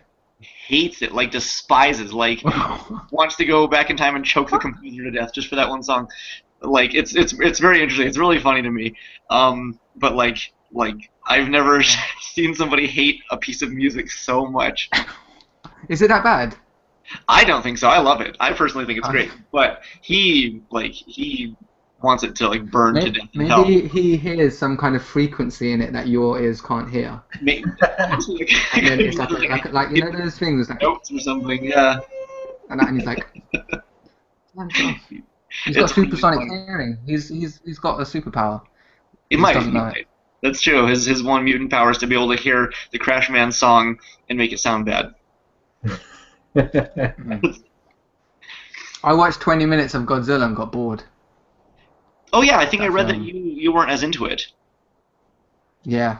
I mean, I guess I watched a pirate copy, so obviously Oh, it's not okay. going to be great, but I just Yeah. found that 2 days earlier I'd watched the 1998 one, Yeah. and that was more fast-paced and more interesting, and That kind of I one was is absorbed really- more. Like while the Godzilla in the 1998 version isn't as cool or exciting, I think the characters carry it a lot better than the newer one. I liked the newer one a lot, only because I thought Right. the action scenes when they were there were really cool. But the plot of the new one is a lot less exciting, I guess. You know, if you're watching that because you want to see the character interactions, the new one was a little bit like. I'll eventually see it, but I saw X-Men this week as well. Oh, I And really I want. really, really. Have you seen it? Not yet. I've heard nothing but good. I You really want have to to see go it. see that. Did you? If you liked First Class, yeah, you're gonna love Yeah, that I one. did very It's much. really good. Okay. It's really good. Oh, If you and get to that. Adrian answered. Everyone listens to everyone. I totally forgot. He What do you says mean? Earthworm Jim 2 is his favorite game of all time. I don't think I played number two. If you get a chance, they're they're. It's a British game, isn't it? I think as well. I don't know. I think Shiny was an American company. Oh, was it? Yeah. Oh, it was American. Okay. Yeah, it's really solid though. Fun, crazy platformer, really great animation, really weird humor, really ridiculous. Wasn't there a cartoon? I feel like there was a They cartoon. did, They I don't know did if it was. eventually do a cartoon, yeah, and they had action Okay. figures and. That's amazing. He's a worm, and they made it like Yeah, made him into a fun, exciting character. that's Um, that's crazy. That people love, our, and it's someone's favorite game. That's crazy. You know, our Uno buddy, might be someone's favorite game on Game Boy. yeah, We don't It's know. true. Yeah, it's not mine. Yeah. No. our buddy What Bill is has a yours? question, real quick, since we're talking about movies. He wants to know Yeah. what is your favorite movie? My favorite movie of all time. That's also a tough question. I don't know if I could answer, but That's really difficult. It's if I had to give I always have this like nostalgic answer or a normal answer. You know, if I had to say nostalgic answer, it'd be Empire Strikes Back. oh, okay, right on. I don't know why. It's hard to place why, but I remember when I saw that film, it blew me away. I have a lot of good And memories of that as a kid, no doubt. And then the whole, I'm not your father thing was like, what? Yeah, Like somehow I'd lived my life without being spoiled of that moment. it was pretty And I impressive. saw it Yeah. and I was like, what? I mean, if the internet existed, I would have been spoiled. Oh yeah, But screw. because the internet really didn't exist, I wasn't spoiled. There was no memes of like, oh, my arm, you got impossible, all that stuff. There was none of that. So I was able to watch it with, a fresh mind. And yeah, that's phenomenal. And Cloud City, I'd love to go Oh, yeah. to Bespin. Really Amazing. great creative visuals in that movie. Certainly. And then if we went for a modern film, it's Inception. Oh, good choice. Like that. I love that sound. I listen to that soundtrack still every day. Yeah. Like I have it in my car, I have it on my phone. I love it, and just the whole concept that film's concept is so complex, yet he laid out in such a simple way. Yeah. So I thought it was genius. I know it might have been stolen from the the Mighty Duck, not Mighty Ducks, the Walt Disney Ducks. What's it called? DuckTales, a DuckTales comic strip. Right? Have you seen that? Okay. Yeah, but yeah, no, it's good. And Leonardo DiCaprio is one of my favorite actors of all time. Yeah, he's Like, great. He's a Probably really good is. actor. Yeah, he's not in a crap. He's not been in a rubbish film. I don't No, think. everything he's been in Called is terrible. pretty solid. If anyone can tell me a terrible film that he's in, I'll watch it. Yeah, I can't think of I any probably that won't have seen it. I explicitly disliked with him. Yeah.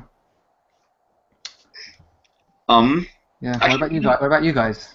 I would like to know Michael's favorite movie. I don't know if I know what your favorite movie is. I don't like to watch movies, so it's really rare that a movie is like counted among my favorites. I think for some reason it's not the best movie that I like, but the one that I can never get sick of watching is Mallrats. I like That That Mallrats. is hilarious. Mhm. I don't know I love why. the whole series. Watch that movie on loop. Have you seen all the Jay and Silent Bob films? Yes, I have. They're And just- out of they're those, just I wouldn't even brilliant, say Mallrats is I my love those. favorite. I think Clerks is my favorite, but I never get sick of watching Mallrats. Mallrats is funny. I'm gonna watch it again now. I really like Jason Lee I'm gonna. a lot, and I've been watching My Name Is Earl a lot recently because I had never watched the show when it came out. So I finally started that. Like as I'm going to sleep, I'll just sit there play my DS and like sort of have it on in the background, and I think it's great. It makes me think somewhat of Kevin Smith, not quite as like concise as his kind of humor is, but It's not a film. It's not a film. he is one of my favorite kind of actors. What is my favorite film though? Yeah, what's your favorite film? Who Framed Roger It's Rabbit? weird you said My Name Is. That's a good film. That was a good I mean, film. that's the first film I saw in the cinema. It would just I That's it. remember that movie Yeah. might have made me want to become an animator, is because it's mind blowing. It's fantastic. And In that's so much of that's before, they had all these CG tools. Hmm. Yeah, yeah, and that's the thing is they yeah, didn't yeah, yeah, use that. exactly. It's all hand animated. 1986, I think, is what it was.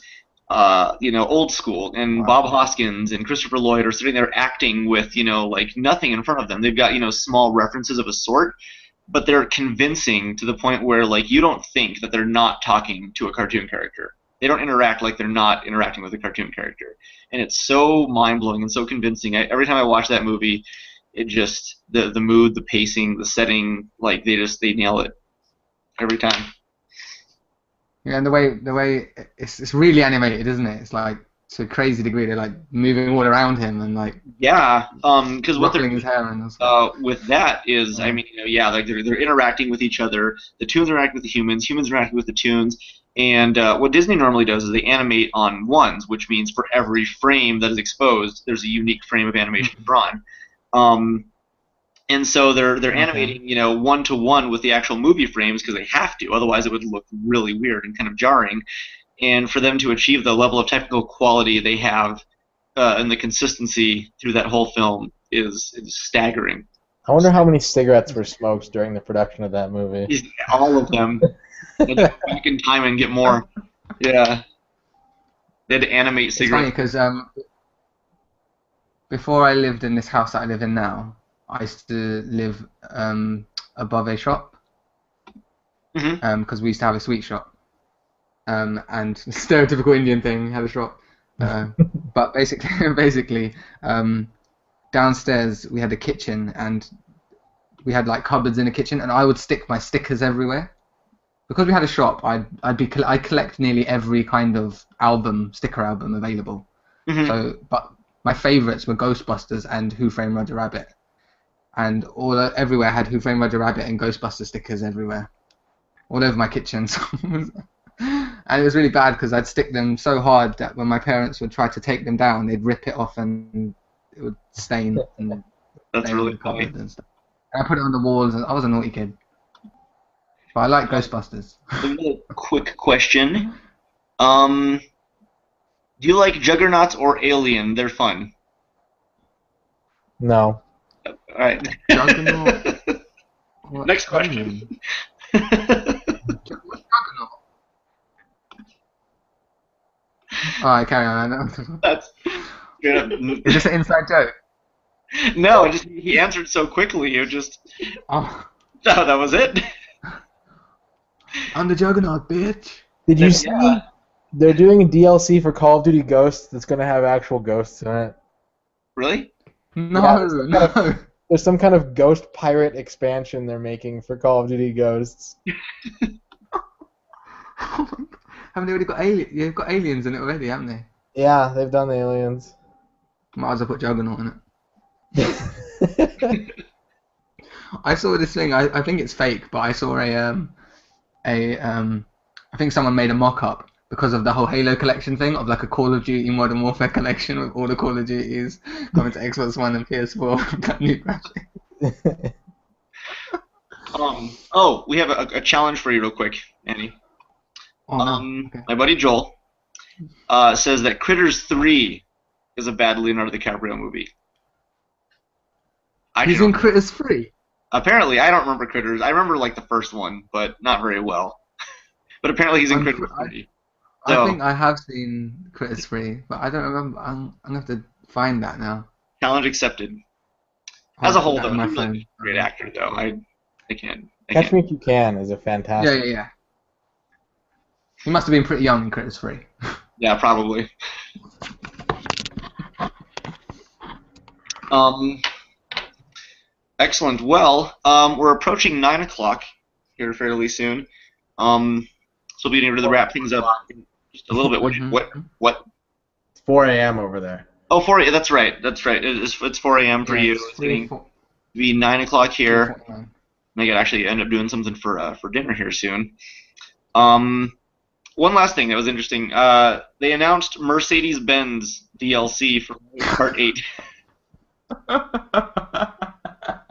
I thought this was a joke when I saw the Yeah, image. it I was seems like, much like it, but and then some people, of course, are kind of upset because they're like, I don't want this advertising in my game. But I kind of think of it as like a fun blurred line between, standard civilized culture and video game culture is kind of finally like, I mean, it's silly, it doesn't make sense, but like, I don't mind it. I think it's really fun to see Mario sticking out of a Mercedes for some reason. it is really funny, and like when people use that online, is it going to be when you go online, everyone's just using a Mercedes? Possibly, yeah. Maybe Bowser has like a green one, or whatever. I don't know. I don't know what's gonna happen. Can you change like the suspension, the tires? Do you think you can change the tires and stuff? That would be really fun. I don't know if they're gonna want you to. I know how companies get weird about that, but of course, I also wonder what kind of parachute a Mercedes has by default. Have they tested if the Mercedes can withstand a banana peel? We're going to. That's the stuff. They're doing this for field research. It's a simulated experience. See, now I want I want Mario Kart 9 to have the technical depth and breadth of options Gran Turismo has. Just like 3,000 carts from history.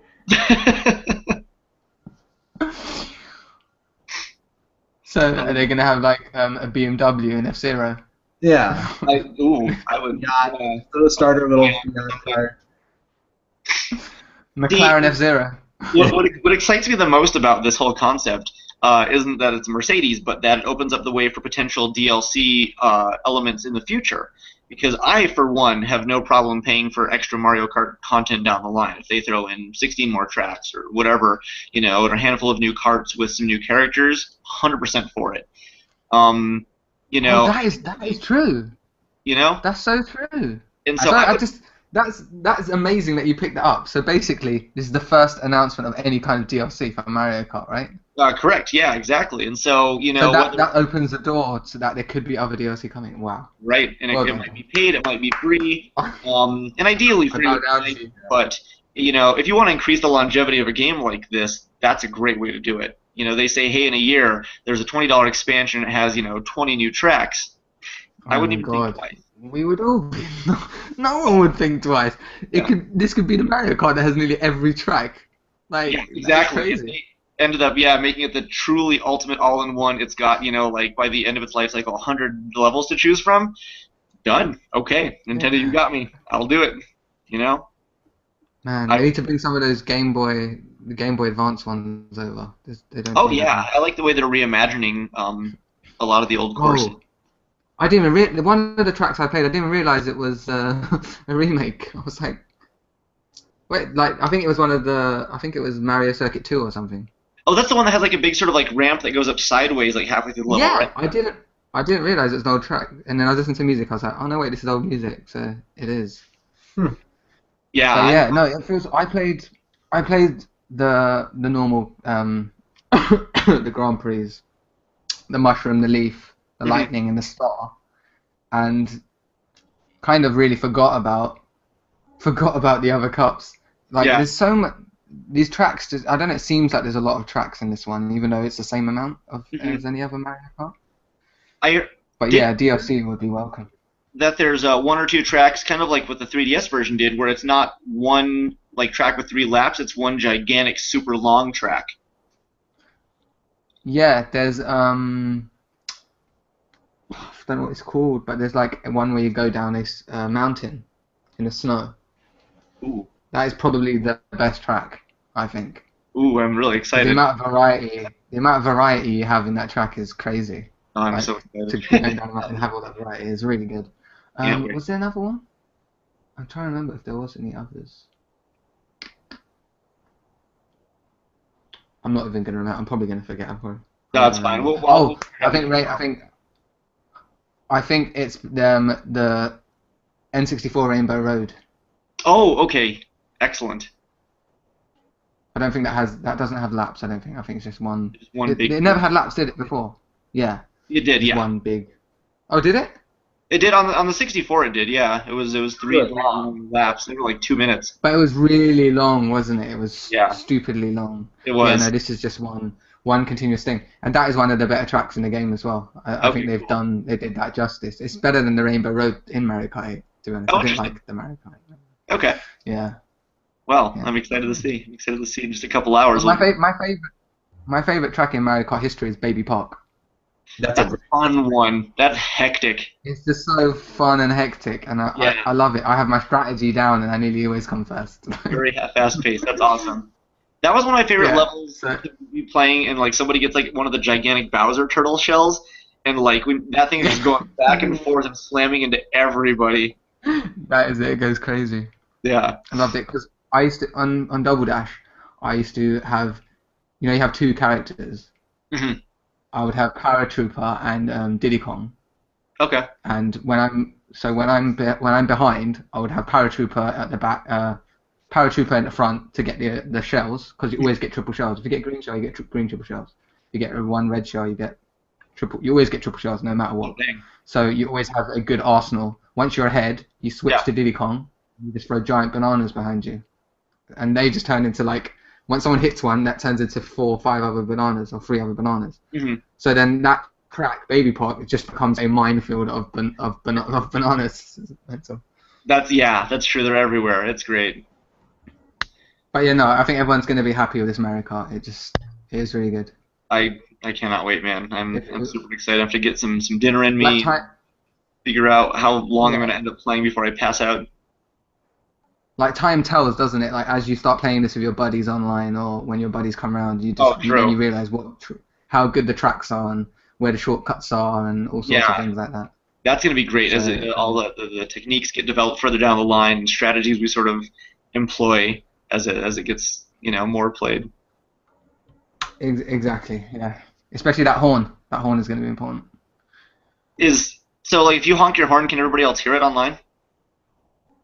Oh no, I'm talking Um, like the blue shell something horn. like Like the item.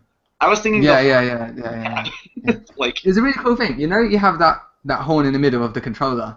yeah, Whenever I go past the finish line, I'm like beep beep beep beep beep beep. just to make yourself known, man. That's kind of cool. You know, you can see that, so it's quite funny. So then when you upload clips online, hopefully I'll be the only one who's going beep, Yeah, beep, beep, and people, you know, it'll be my signature. You can like go beep beep beep that's beep kind of beep, fun. I like make your own little details. your own little ditty or something Yeah. Okay, at the cool. end. But the replay, Very fun. the replay thing is really cool, really cool. Like I've I'm uploaded some excited. already I on can't wait. I'm Facebook. gonna get that set Yeah, up on my channel very quickly. Yeah, yeah, no, I actually, I can't wait to watched play one or with two you of your guys. videos already. Yeah, Sweet. it's so good, and yeah, it uploads to YouTube as well. You can like connect your Google account; it does it seamlessly. Connect your Google account, and then it Oh, uploads perfect. to YouTube as well. So All I Nintendo's want. finally That's all I doing care about. some Yeah, I know. integrated sharing things. Well done. It'll be fun to see. I'd like to see if they end up doing something similar with Smash Brothers. If there's going to be like a similar feature where you can upload your, the best replays, because I know you can save them to your memory card in the other one or the system. So having like a YouTube thing for featured gameplay would be Smash good. TV, that's it. They've Yeah, done it. They've got Mario Kart TV, just Smash TV. Use the same thing. They can use the same thing, and that they can TV, be like, do you want to focus on like Final Smash? Do you want to focus on sure. items? Do you want to focus on just like knockouts? They could do the same thing. Use the same kind of technology. What they would have to do is use the announcer for the old Smash TV game in the arcade, and he just yells a bunch of like lines from like RoboCop or whatever. That would be awesome. So, all right. So we've been podcasting for about a good 2 hours. I think it's about time for me to wrap up because I got some stuff to do, again, dinner and those kinds of things before my evening is up. But That's cool. unless there's anything you guys can think of to mention or talk about before we cut it. Not really. I don't think we've kind of covered quite a lot of stuff. Yeah, we have to have a pretty good session, a jam Good session. fun. Good fun. And I learned a few things. Yeah, there you go, and that's always the most important part is everybody has a good time and Yeah, comes away that much wiser. that's it. And your community is cool, asking questions and stuff. It's fun, yeah. It's fun. I mean, sometimes there are some regulars who come in and they ask a bunch of stuff. Sometimes there's people who just say a bunch of things that are kind of like Okay, I don't really have a response for it. Hmm. But it's nice to know that we have like some really great followers who come in, check it out, see what's going on, and come back from week to week. Always nice.